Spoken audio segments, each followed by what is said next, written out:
Hello friends, आज मैं आपके सामने 5 रेसिपी शेयर करने जा रही हूँ। ये ज़्यादातर त्योहारों पर बनाई जाती हैं।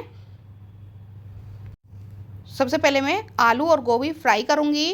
इसको मैंने तलने के लिए रख दिया है। गोभी को मैंने पहले से कट करके रखा हुआ था और अच्छे से धोकर चल्ली में सारा पानी निकाल कर इनको मैं फ्राई कर लूँगी।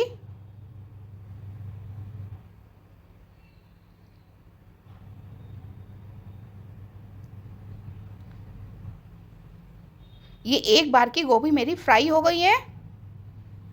बाकी की गोभी को भी मैं फ्राई होने के लिए रख दूँगी।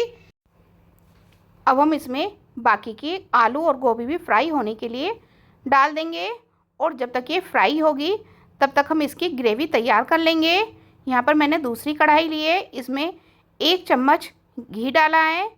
अब हम इसमें जीरा डालेंगे, सूखा धनिया डालेंगे, हल्दी पाउडर, लाल मिर्ची पाउडर, नमक स्वाद अनुसार।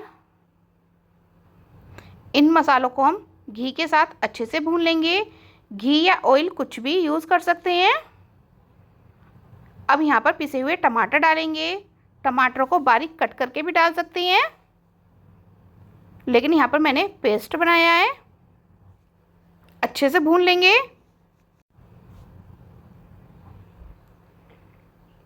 थोड़ा सा अदरक कद्दूकस करके डाल देंगे या अदरक का पेस्ट भी डाल सकते हैं। हरी मिर्च डालेंगे थोड़ी सी बारीक कट की हुई। और यहाँ पर मैंने 2 टेबलस्पून दही डाली है।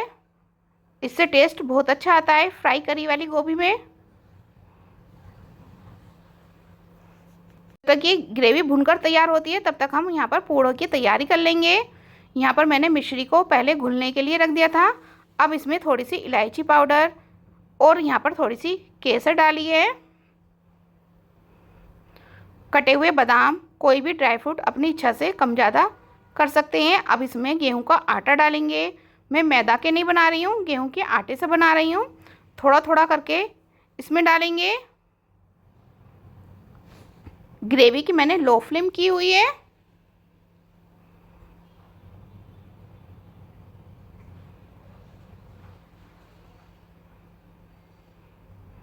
थोड़ा सा आटा और डालेंगे। मिश्री को मैंने पहले भिगो दिया था। मिश्री की जगह चीनी या गुड़ भी यूज़ कर सकते हैं। अब थोड़ा बैटर मेरे को गाढ़ा लग रहा है तो मैं इसमें थोड़ा सा पानी ऐड करूँगी।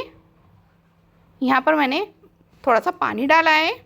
अब इसका घोल तैयार कर लेंगे और अच्छे से फेंट लेंगे। इसमें बिल्कुल भी गुठलियाँ नहीं होनी चाहिए।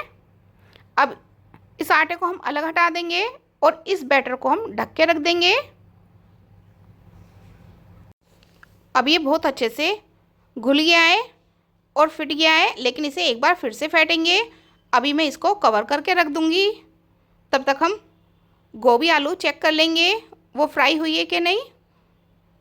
अब ये दूसरी बार की गोभी आलू भी हमारी फ्राई हो गई है। इसे हम बाहर निकाल लेंगे और ग्रेवी भी हमारी तैयार हो गई है। इसमें हम मिक्स कर देंगे। यहाँ पर मैंने बिल्कुल भी खड़े मसाले यूज़ नहीं किए हैं, लेकिन मैं जो गरम मसाला यूज़ करूँगी वो होममेड है। उसका टेस्ट बहुत अच्छा आता है। अब ये सारे बहुत अच्छे से मिक्स हो गई है ग्रेवी के साथ आलू और गोभी। अब हम यहाँ पे थोड़ा सा गरम मसाला डालेंगे, थोड़ा सा अमचूर पाउडर डालेंगे,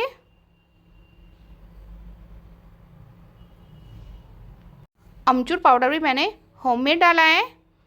थोड़ी सी कसूरी मेथी डालेंगे। अच्छे से मिक्स कर देंगे और 1 से 2 मिनट तक अच्छे से हम इसे भून लेंगे, जिससे कि सारे मसाले आलू और गोभी में मिक्स हो जाएं।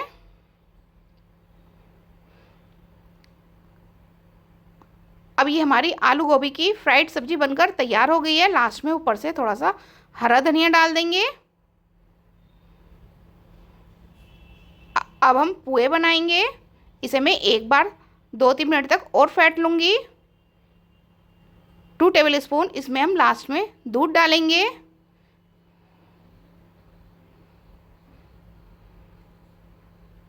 ये ऑप्शनल है, अगर आप नहीं डालना चाहते तो नहीं डालेंगे।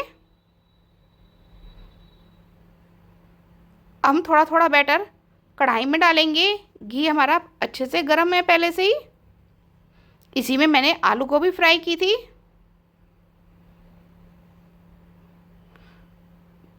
थोड़ा थोड़ा बैटर डालते रहेंगे।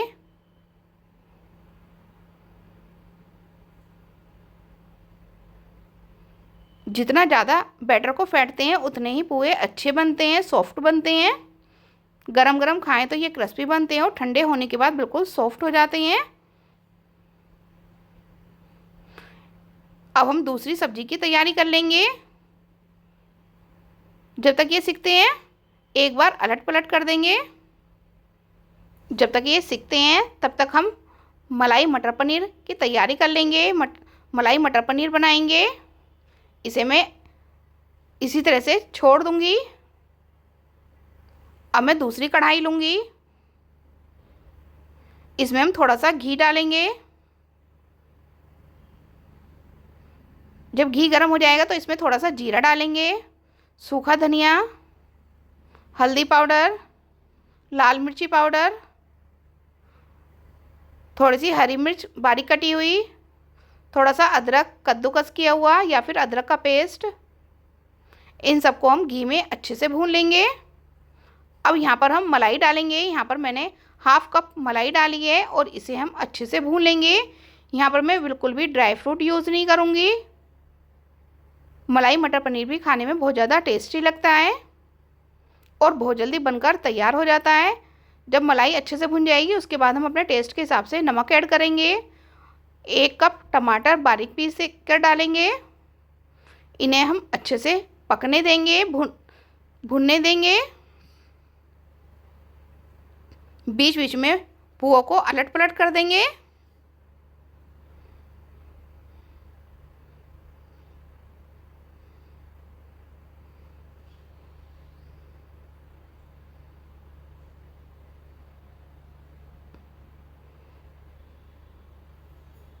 अब मैं इसे दूसरी गैस पर रख दूंगी, लो मीडियम फ्लेम पर। जब तक ये हमारी ग्रेवी बनकर तैयार होती है तब तक हम पुए अलट पलट कर देंगे और सिके हुए पुए को बाहर निकालेंगे और दूसरे बैच के डाल देंगे।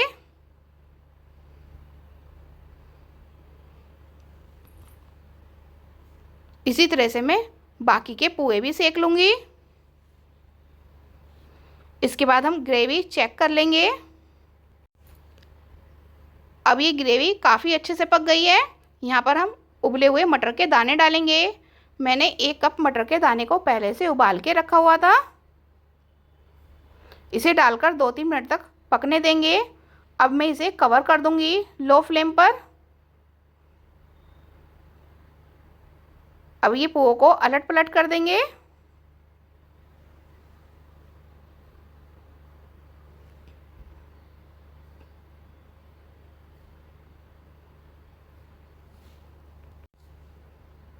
सभी पुओं को गोल्डन होने तक सेक लेंगे।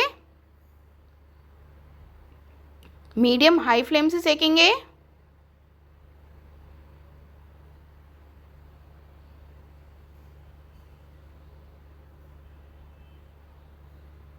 जो चिपक गए हैं इन्हें हम अलग अलग कर देंगे।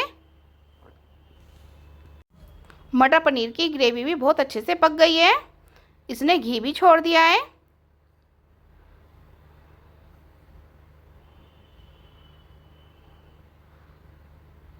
अब इसमें हम थोड़ा सा गरम मसाला डालेंगे। यहाँ पे मैंने भी इसमें भी खड़े मसाले यूज़ नहीं किए हैं। थोड़ा सा अमचूर पाउडर डालेंगे। इनको अच्छे से मिक्स कर लेंगे। उसके बाद कटा हुआ पनीर डालेंगे। ये होममेड पनीर है। इसकी रेसिपी मैं पहले शेयर कर चुकी हूँ। होममेड अमचूर पाउडर की, गरम मसाले की, इन सब की रेसिपी मैं शेयर कर चुकी हूँ। लास्ट में ऊपर से थोड़ा सा हरा धनिया डाल देंगे। आप चाहें तो थोड़ी सी कसूरी मेथी भी डाल सकते हैं, लेकिन मैंने यहाँ पर नहीं डाली है, सिर्फ हरा धनिया डाला है। अब हमारा मलाई मटर पनीर भी बनकर तैयार हो गया है और ये हमारे पुए भी बन गए हैं। ये 3 रेसिपी बनकर तैयार हो गई हैं। इसके बाद मैं रायते के लिए बूंदी तैयार करूँगी। यहाँ पर मैंने बेसन लिया है और थोड़ा थोड़ा पानी ऐड करेंगे और इसका घोल तैयार कर लेंगे। बहुत ज़्यादा ना तो गाढ़ा घोलना है और ना ही पतला, और इसे हम बहुत अच्छे से फेंटेंगे। अब ये बहुत अच्छे से फिट गया है, ऑयल भी बहुत अच्छे से गर्म हो गया है। यहाँ पर मैं छलनी की सहायता से इसका बूंदी बना लूँगी। ये बूंदी को हम अगर एक बार बना लें तो सभी त्योहारों पर हम यूज़ कर सकते हैं। मैं इसे स्टोर करने के हिसाब से भी बना रही हूँ। यहाँ पर सिर्फ मैंने 1 कप बेसन लिया था, इसकी काफ़ी सारी बूंदी बन जाती हैं। 2 से 3 बार में ही काफ़ी बन जाएंगी। इन्हें हम अलट पलट कर देंगे और मीडियम हाई फ्लेम से क्रिस्पी होने तक सेक लेंगे। जितना ज़्यादा फेंटेंगे उतनी ही फोकी बनेंगी ये बूंदी हमारे। बीच बीच में अलट पलट करते रहेंगे। अब ये एक बार की बूंदी हमारी सिक गई है, इसे हम बाहर निकाल लेंगे और बाकी की बूंदियाँ भी इसी तरह से हम तैयार कर लेंगे। यहाँ पर मैंने ये फीकी बूंदी बनाई है, आप चाहें तो इसमें मसाला डालकर भी बना सकते हैं। जब हम दोबारा से बनाएं तो कद्दूकस को फिर से धोने के बाद या फिर पोंछने के बाद ही बनाएं, वरना बूंदी अच्छे से नहीं बनती हैं। यहाँ पर मैंने कद्दूकस को अच्छे से पोंछ लिया था। अब इस बार में ये सारी बूंदियाँ बनकर तैयार हो जाएंगी।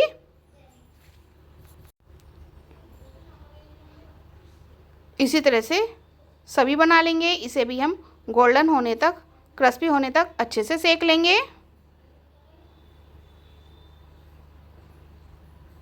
अब ये वाली बूंदियाँ भी बहुत अच्छे से सिक गई हैं, इसे भी हम बाहर निकाल लेंगे। और जब ये बिल्कुल ठंडी हो जाएगी उसके बाद हम इसे किसी भी एयरटाइट कंटेनर में भर के रख सकते हैं।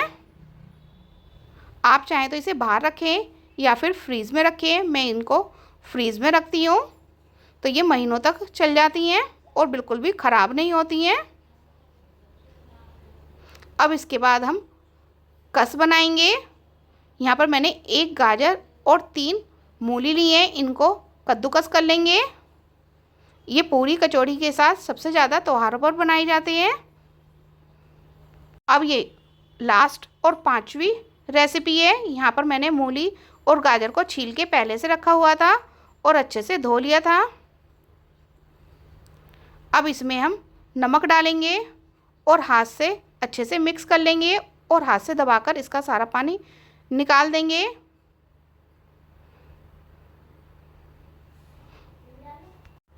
पहले अगर हम नमक डालकर इसे सारा पानी निचोड़ देते हैं तो ये खिला खिला रहता है। अगर हम नमक को बाद में डालते हैं तो ये पानी छोड़ देता है। इस तरह से पानी बिल्कुल भी नहीं छोड़ता है। अब इस पानी को हम फेंक देंगे। इसे मैं फिर से बड़े बर्तन में पलट लूँगी। अब हम इसमें नींबू डालेंगे, अदरक और हरी मिर्च डालेंगे। यहाँ पर मैंने अदरक को छील लिया है, इसे मैं कद्दूकस करके डालूँगी। आप चाहें तो बारीक कट करके भी डाल सकते हैं, जितना भी आपको डालना है। अब हम इसमें हरी मिर्च डालेंगे बारीक कट करके। लेमन जूस डालेंगे 1 से 2, जितना भी खट्टा आपको पसंद हो। मैं यहाँ पर 2 नींबुओं का रस डाल रही हूँ। नमक इसमें मैंने पहले से डाल दिया था। अब हम इसे अच्छे से मिक्स कर लेंगे। थोड़े से अनार के दाने डालेंगे, इसे भी मिक्स कर लेंगे। अब ये हमारा मूली का कस भी बनकर तैयार हो गया है। अब ये हमारे त्योहारों पर सबसे ज़्यादा बनने वाले 5 रेसिपी तैयार हो गई हैं। अगर आपको मेरी रेसिपी पसंद आए तो एक बार ज़रूर ट्राई करें। Thank you.